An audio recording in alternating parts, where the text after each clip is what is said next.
When you're as plugged in as this, you'd think the electricity bill would go through the roof. But this homeowner never pays an electric bill ever. There you go.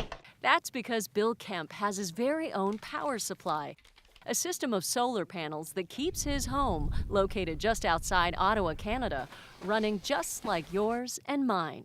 It's called living off the grid. Yep, that means Bill Kemp doesn't rely on electricity from any utility company to power his home. He's completely independent. Now, when you hear the words off-gridder, what's the first thing that comes to mind? I'm betting you didn't picture this. I gotta be honest, I honestly thought, I pictured a guy out in the woods, big beard, kind of like that, frying a raccoon over a Bunsen burner. Bill, an energy consultant and best-selling author of the Renewable Energy Handbook, and his wife Lorraine are one of an estimated 180,000 families living in off-grid homes in North America today. So this is going to be my first taste of solar brewed cappuccino. Cappuccino, yeah. Bill's journey began on the grid. He and Lorraine wanted to move, but they found out it would cost a small fortune to bring electric lines in. So they decided instead to invest that money into building a new home off the grid. Well, a lot of people thought that we were just plain crazy. Lorraine was very supportive. Her question was, can I still run my hairdryer? And I said, absolutely, I guarantee that. That was 20 years ago, and they've never looked back. Two large rotating solar arrays track the sun every 90 seconds, each array generating over 1,000 watts of energy, enough to run a large appliance. How do you go from the sun billions of miles away? How does that thing run your hairdryer in the morning? Okay, well, it's really very simple. The sunlight comes in and hits these photovoltaic panels. These are like great big integrated circuits on steroids. The sunlight charges a bank of batteries in Bill's basement, feeds into an inverter, a device that converts the energy into normal household power, then flows through the home. And then into your electrical devices, the hairdryer. Long after the sun goes down, the charged batteries keep the lights on and anything else Bill needs well into the night. On a cloudy day, a 1,500-watt wind turbine picks up the slack.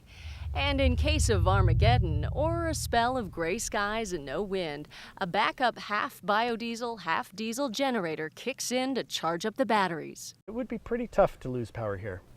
Oh, and did I mention this living off the grid is pretty low maintenance?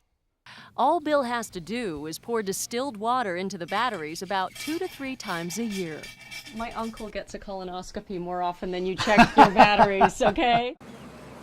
Bill's nearest neighbors are about a half a mile away and a heck of a lot farther if you're looking for a fellow off-gridder. But here in Central Oregon, believe it or not, there's an entire community that's off the grid. This is the Three Rivers Recreational Area, a one-of-a-kind gated community made up of about 300 off-grid homes, everything from million-dollar mansions to trailers. A solar-run fire hall. Heck, there's even a solar-powered yurt, a traditional Mongolian house. This is bigger than my apartment in D.C. Oh, boy. And it's, I would say, maybe a little nicer. So Dolores, do you ever just look around here and just go, oh my gosh, my husband and I started this whole thing? Yeah, sometimes, yeah, I do. Sometimes I'm proud and sometimes I think, oh, what a monster. Dolores Stills and her late husband Doug pioneered this community. They purchased the nearly 4,000 acres of land in the late 1960s, made it into a campground with individual lots for sale. Back then, being off the grid wasn't a choice. There was no power here. We had propane lights that put out about as much light as a cigarette lighter. This is the original cabin built by Lorne's father. Lorne and his mom now live on the grid in a nearby town. They haven't laid eyes on this cabin for 20 years, until now. Oh my goodness. Holy cow. This is different. It was here Lorne's father tinkered with 12-volt lights and experimented with wind power. By the late 1970s, this off-grid community was flourishing. But for real estate agent Elaine Budden, it wasn't exactly love at first sight. I mean, I'm hardly city slick, but it was like, holy smoke. Eventually, Elaine came around. The peace and quiet, the stars at night, the wildlife. It got to the point where we thought, you know, we could make this work. She and her husband David moved into the area 17 years ago. They settled into a prefab home they'd expanded, connected it to water, and wired it to a modest 800-watt solar system. There's nothing we do not have here. Wireless internet, washer, dryer, refrigeration. We have everything.